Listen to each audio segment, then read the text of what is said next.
I don't think the West should ever reproach itself for having tried extraordinarily hard to embrace Russia as a partner in the community of civilized nations. And I do see a parallel with 1938, that some, in my view, sensationalist historians today argue that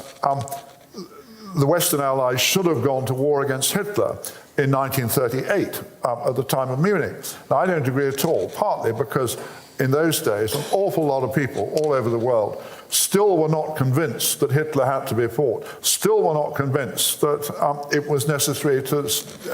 participate in another huge war. By 1939, that had changed, that the Western Allies were able to go into World War II extraordinarily united because there was an understanding that everything had been tried to strike civilized deals with Hitler, and it had all failed, that Hitler was a man with whom you couldn't do business. And I think something of the same is true today, that there is a clear understanding today, as there would not have been in 2014,